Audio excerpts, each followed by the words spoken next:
प्रिय विद्यार्थियों, नमस्ते। आज के पाठ में आपका स्वागत है। हमारे पाठ का विषय है हिंदी कहानी का विकास। मानव जीवन में कहानी का विशेष स्थान रहा है।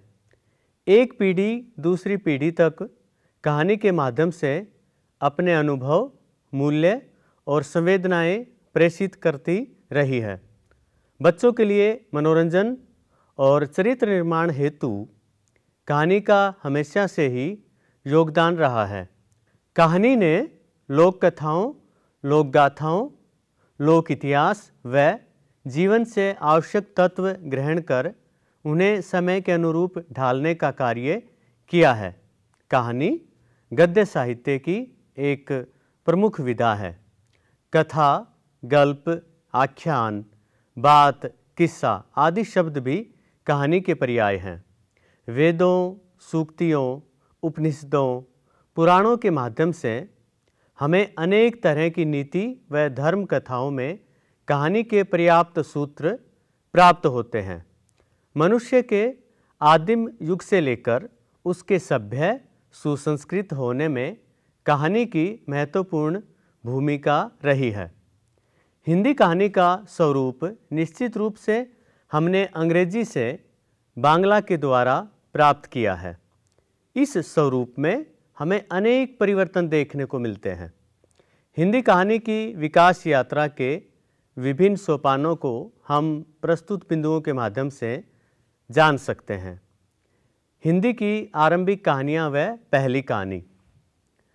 रानी केतकी की कहानी, राजा भोज का सपना, देवरानी जेठानी की कहानी, अद्भुत अपूर्व स्वप्न जैसी रचनाएं 19वीं सदी में ही हमें देखने को मिलती हैं। वर्ष 1900 से सरस्वती पत्रिका में व्यवस्थित और प्रमुखता से हिंदी की कहानियाँ प्रकाशित होनी शुरू होती हैं। कहानी विधा को स्थापित करने में सरस्वती पत्रिका की बहुत बड़ी भूमिका रही है।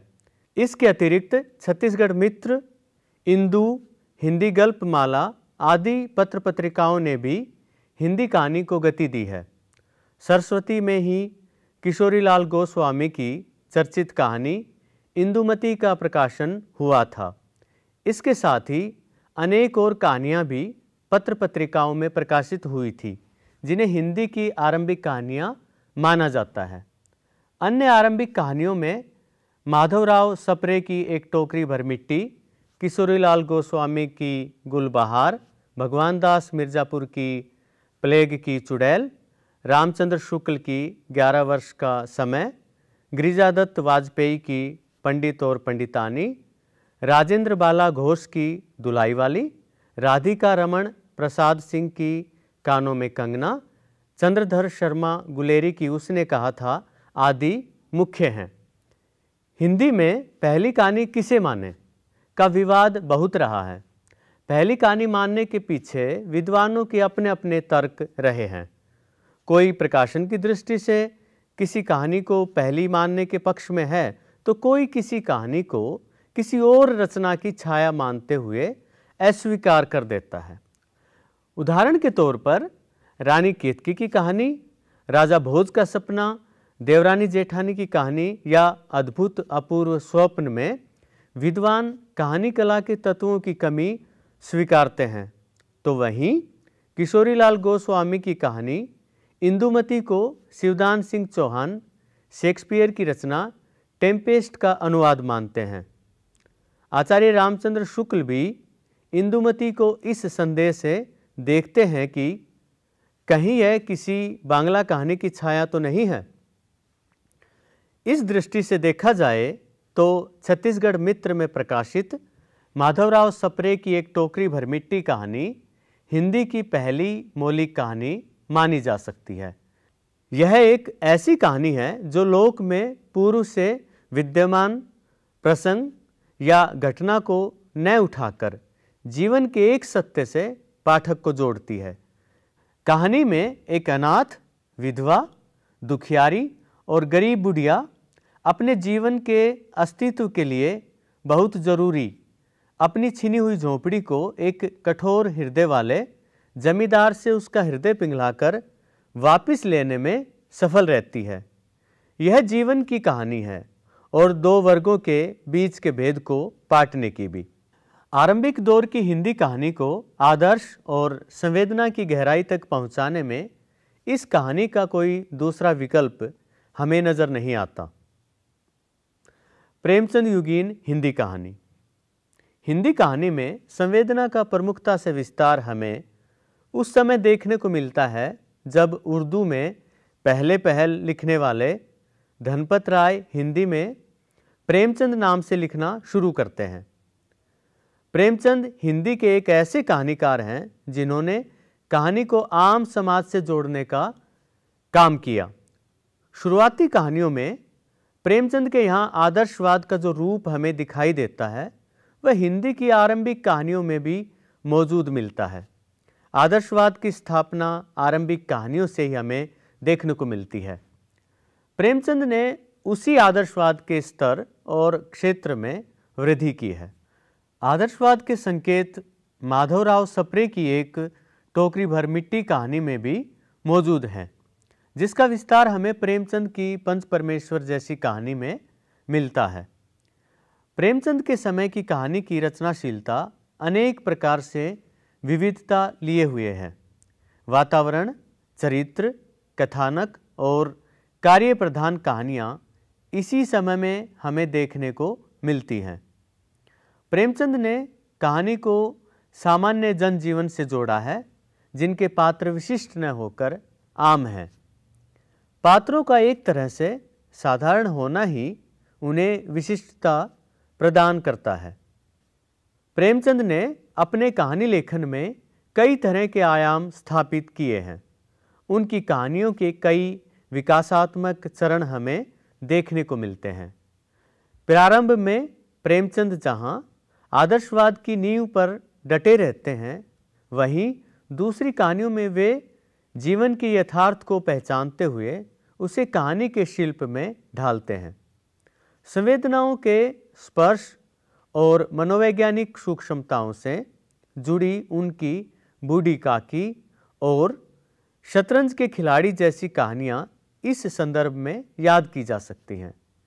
आदर्शवाद से यथार्थवादी हुए प्रेमचंद की पूस की रात और कफन जैसी कहानियाँ हिंदी कहानी में मील का पत्थर सिद्ध होती हैं।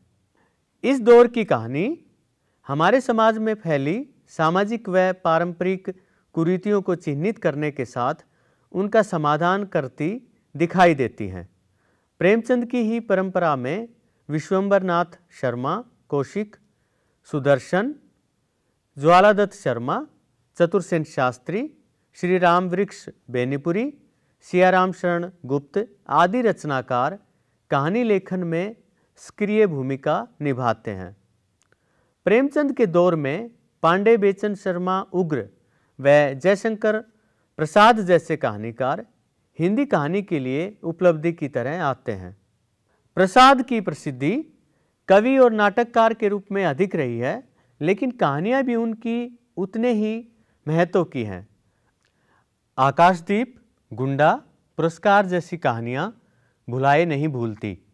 प्रसाद की ही परंपरा के अन्य कहानीकार हैं, जिनमें राधिका रमण प्रसाद सिंह, राय कृष्णदास, विनोद शंकर व्यास, चंडी प्रसाद हृदेश आदि कहानीकारों को याद किया जा सकता है। इसी समय के कहानीकारों में निराला जैसे कहानीकार की कहानियाँ भी उल्लेखनीय रही हैं, जिनमें पद्मा और लिली, ज्योतिर्मयी, श्यामा, हिरनी आदि कहानियों को उदाहरण के तौर पर रखा जा सकता है। प्रेमचंदोत्तर हिंदी कहानी।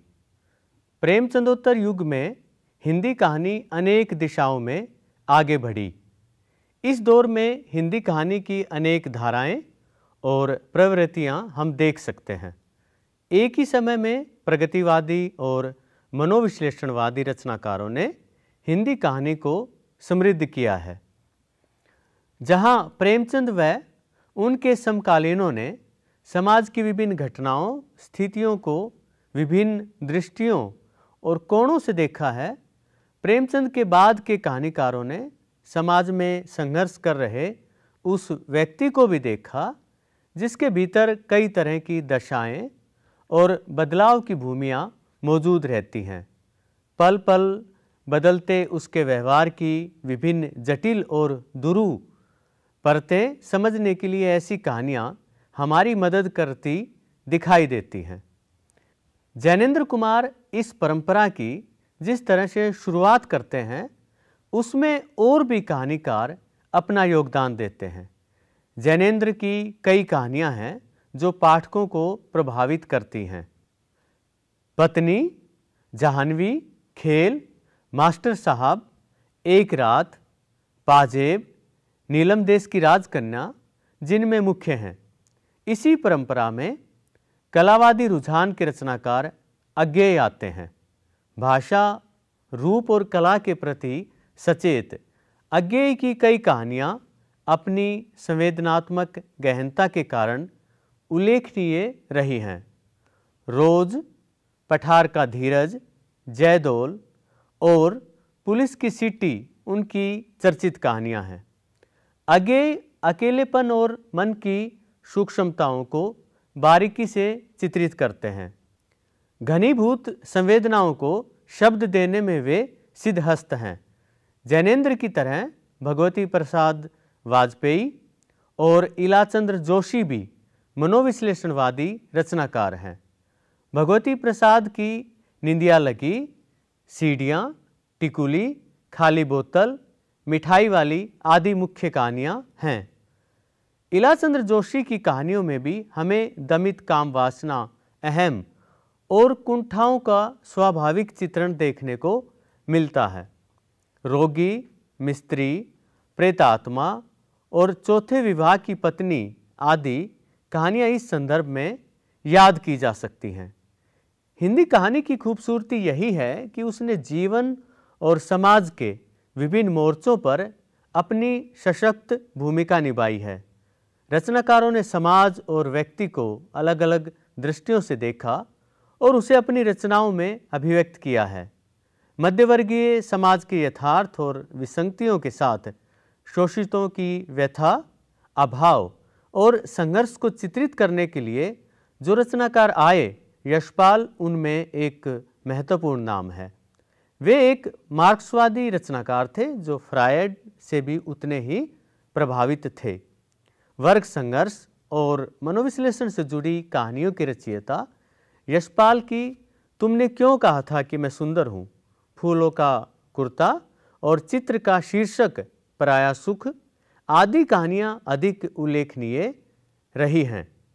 कहानी की समाजवादी परंपरा में उपेंद्रनाथ अश्क, रांगे राघव, अमृत राय, भैरव प्रसाद गुप्त, नागार्जुन जैसे रचनाकारों का योगदान उल्लेखनीय है।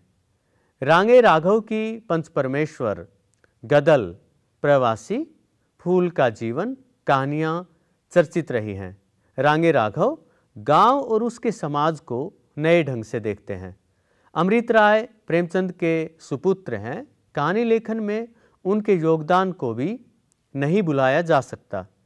सती का शाप, लाशें, मुंशी जी, नफरत, नंगा जख्म आदि उनकी प्रसिद्ध कहानियां हैं। स्वातंत्र्योत्तर हिंदी कहानी। स्वतंत्रता के बाद भारतीय जीवन में हुए परिवर्तनों, आम जनजीवन के सपनों, संघर्षों और स्थितियों का प्रभाव हिंदी के रचनाकारों पर भी पड़ा, जिसे उनके द्वारा रचित कहानियों में बखूबी देखा जा सकता है। देश का गुलामी से मुक्ति के बाद जीवन को सुगम बनाने के लिए खोजे गए अपने रास्तों पर बढ़ा जन समुदाय कई तरह के अनुभवों से गुजरता है, जिसे हमारे कहानीकार सूक्ष्मता से अपनी कहानियों में चित्रित करते हैं। कहानी के रूप और वस्तुगत संवेदनाओं में परिवर्तन भी बदलते समय के प्रभाव के कारण ही था। इस युग के शुरुआत में कहानी नई जमीन की तलाश करती है। कुछ नया कहने और प्रस्तुत करने का ढंग ही नई कहानियाँ जैसी पत्रिका को जन्म देता है। भैरव प्रसाद गुप्त द्वारा संपादित यह पत्रिका हिंदी कहानी के विकास और विस्तार में अपनी महत्वपूर्ण भूमिका अदा करती है। बदलते समय और समाज की विडंबनाओं, नए आकाओं द्वारा प्रदत्त व्यवस्था के भीतर के भ्रष्टाचार, बनते बिगड़ते पारिवारिक संबंध, शहरों से दूर ग्रामों और अंचलों के जनजीवन, यथार्थ बोध, महानगरीय बोध, यौन समस्याओं संबंधी संवेदनाओं के साथ आगे बढ़ी हिंदी कहानी अनेक प्रतिभाशाली कहानीकारों से हमारा परिचय कराती है। शिव प्रसाद सिंह, मार्कंडेय और फणीश्वरनाथ रेणु जैसे कहानीकार उसी अंचल विशेष के जनजीवन की कहानी कहते दिखते हैं। अंचलों से आए अनेक चरित्र आज भी हिंदी कहानी के अनुभव और विषय वस्तु की संवेदना को विस्तार देते हुए दिखाई देते हैं। शिव प्रसाद सिंह की दादी माँ, मार्कंडेय की गुलरा के बाबा, महुए का पेड़, हंसा जाई अकेला, फणीश्वरनाथ रेणु की तीसरी कसम उर्फ मारे गए गुलफाम, रसप्रिया, लाल पान की बेगम आदि यादगार कहानियां हैं। ग्राम्य जीवन के साथ नगरों और महानगरों के जीवन में भी उतने ही परिवर्तन देखने को मिल रहे थे। नगरों का जीवन व्यक्ति को अधिक आकर्षित कर रहा था। कामकाज की तलाश व्यक्ति को जहां नगरों की ओर खींच रही थी, वहीं वहां का नकली और स्थायीपन अपने मोह पाश से किसी को भी नहीं छोड़ रहा था। शहरी चकाचौंध के दूसरे सिरे पर पसरी उदासी और चुप्पियों को हमारे कुछ कहानीकार अपनी कहानियों के माध्यम से चित्रित करते हैं। उनकी कहानियों में नगर के भीतर खड़े और रह रहे नागरिक के जीवन की कितनी ही झलकियां देखी जा सकती हैं। कमलेश्वर, राजेंद्र यादव, मोहन राकेश, निर्मल वर्मा की कहानियों में नगरीय और आधुनिकता बोध से उत्पन्न रिक्तता, स्वार्थीपन, कुंठा व तनाव की झलक स्पष्टतः मिलती है। राजेंद्र यादव की टूटना, कमलेश्वर की राजा निर्बंसिया, मोहन राकेश की मिसपाल, मन्नू भंडारी की यही सच है जैसी कहानियों में प्रेम और विवाह के संबंधों के अंतर्द्वंद्वों को देखा जा सकता है। शिक्षित और कामकाजी औरतों का चरित्र जहां मोहन राकेश की कहानियों में हमें मिलता है, वहीं बदलते हुए पारिवारिक संबंधों में बुजुर्गों की स्थिति और उनके मूल्य भीष्म साहनी की चीफ की दावत व उषा प्रियमवदा की वापसी कहानी में दृष्टिगोचर होते हैं। संयुक्त परिवारों के टूटने और जीवन के प्रति बदलते दृष्टिकोण की कई कहानियां इस समय में हमें मिलती हैं। स्वाधीन भारत के भीतर गांव के संघर्षशील युवा की कहानी अमरकांत डिप्टी कलेक्टर के रूप में कहते हैं तो गरीबी और मजबूरी के बीच फंसी स्त्री व उसकी व्यवस्था वे दोपहर का भोजन में मार्मिकता के साथ दिखाते हैं।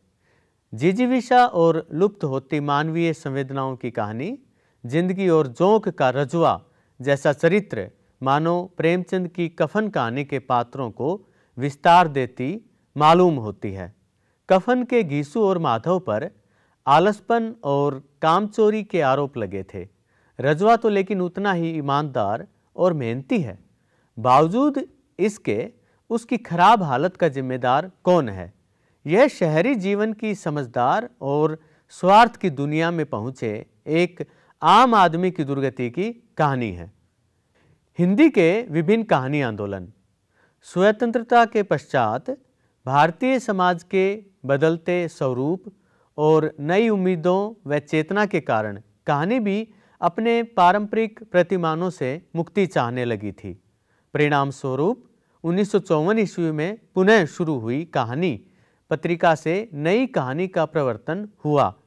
नई कहानी को स्थापित करने में शिव प्रसाद सिंह, निर्मल वर्मा, कमलेश्वर, राजेंद्र यादव, मोहन राकेश, अमरकांत, मार्कंडेय, फणीश्वरनाथ रेणु, धर्मवीर भारती, कृष्णा सोबती, भीष्म साहनी, मन्नू भंडारी, उषा प्रियमवदा, हरिशंकर परसाई, कृष्ण बलदेव वैद्य, शानी आदि का योगदान रहा है।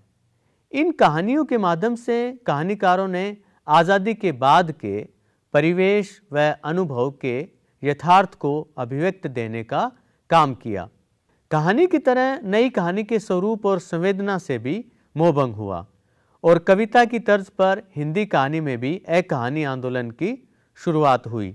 रमेश बख्शी की पिता दर पिता, गंगा प्रसाद विमल की शीर्षकहीन, ज्ञान रंजन की पिता, श्रीकांत वर्मा की झाड़ी शव यात्रा, रविंद्र कालिया की एक डरी हुई औरत, सिर्फ एक दिन, दूधनाथ सिंह की रक्तपात, सुखांत आदि इस आंदोलन की प्रतिनिधि कहानियां कही जा सकती हैं। राजकमल चौधरी, जगदीश चतुर्वेदी, प्रयाग शुक्ल, ममता कालिया आदि भी इस आंदोलन के प्रमुख कहानीकार थे, लेकिन इस आंदोलन का असर भी ज़्यादा दिनों तक देखने को नहीं मिला। कुंठा हताशा के स्वरों को उभारने के लिए कहानीकारों ने काम संबंधों पर अपनी कलम अधिक चलाई, जिसका कमलेश्वर जैसे कहानीकार ने विरोध भी किया। नई कहानी के ही विरोध में महीप सिंह ने सचेतन कहानी आंदोलन का सूत्रपात किया।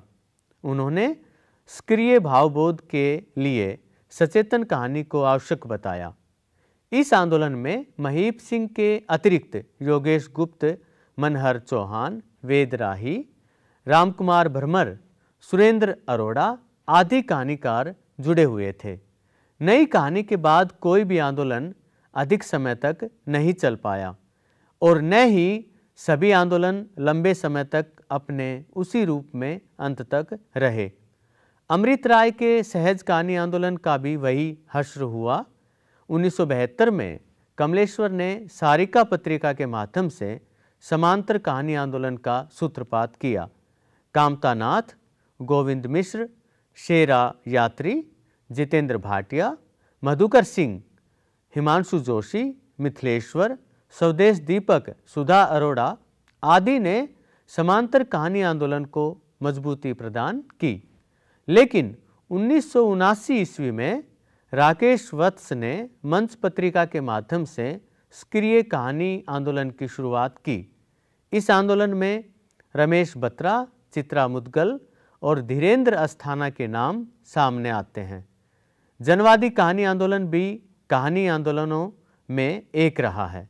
सोम प्रकाश की आसमां कैसे कैसे, रमेश उपाध्याय की कल्पवृक्ष, सुरेंद्र मनन की खून की लकीर, धीरेन्द्र अस्थाना की लोग हाशिए पर आदि कहानियाँ जनवादी कहानीकारों की उल्लेखनीय रचनाएं रही हैं।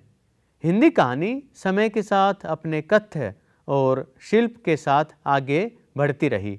100 साल से अधिक समय के सफ़र पर गौर करें तो एक बात स्पष्टतः देखने को मिलती है कि कथ्य के स्तर पर भले ही हमें खूब सारे बदलाव देखने को मिले हैं, लेकिन शिल्प में आज भी कई प्रारंभिक कहानियाँ नूतन प्रतीत होती हैं। प्रारंभिक कहानियों में ही शुमार उसने कहा था जैसी कहानी इतने वर्षों बाद भी अपने शिल्प और कथ्य के अनूठेपन के कारण हिंदी कहानी के शीर्ष पर अवस्थित है। यह हिंदी में फ्लैशबैक शैली की पहली कहानी मानी जाती है। ऐसे अनेक कथाकार और भी हैं जो समय समय पर अपने अनुभव व कहन के अंदाज से हिंदी कहानी को समृद्ध करते रहे हैं। विष्णु प्रभाकर, विद्यासागर नोटियाल, अरुण प्रकाश, सुभाष चंद्र कुशवाहा, उदय प्रकाश, अखिलेश, पंकज बिष्ट, सुशील कुमार फुल, पुन्नी सिंह, मैत्रेयी पुष्पा, विजेंद्र अनिल, महेश कटारे, ज्ञान प्रकाश विवेक, भालचंद्र जोशी, राकेश कुमार सिंह, शिव मूर्ति, जैनंदन, अनंत कुमार सिंह, सुरेश कांटक, अवधेश प्रीत, तारा पांचाल, SR हरनोट, राजकुमार राकेश, रतन कुमार सांभरिया, मदन मोहन, लोक बाबू, हरिषिकेश सुलभ, हरभगवान चावला, सत्यनारायण पटेल, चरण सिंह पथिक, मुरारी शर्मा, अल्पना मिश्र, सलील सुधाकर, कैलाश बनवासी, अनीता भारती, अरुण कुमार असफल, असफल, बसंत त्रिपाठी, प्रभात रंजन, तरुण भटनागर, पंकज सुबीर, पंकज मित्र, कुणाल सिंह, मोहम्मद आरिफ, उमाशंकर चौधरी, मनोज कुमार पांडे, चंदन पांडे, विमल चंद्र पांडे, कविता, मनीषा, कुलश्रेष्ठ, प्रज्ञा रोहिणी आदि कहानीकारों के बिना हिंदी कहानी का सफ़र अधूरा है। सारांशतः कहा जा सकता है कि हिंदी कहानी की विकास यात्रा विविधता लिए हुए है। अपने आरंभिक स्वरूप से चली हिंदी कहानी का वर्तमान में उपलब्ध स्वरूप कई दृष्टियों से परिवर्तित हुआ दिखाई देता है। कहानी समाज के बदलावों और संघर्षों को अपने में जज्ब करती हुई चलती है। हिंदी कहानी ने भाव, भाषा और शिल्प के स्तर पर भी अपने को रेखांकित किया है।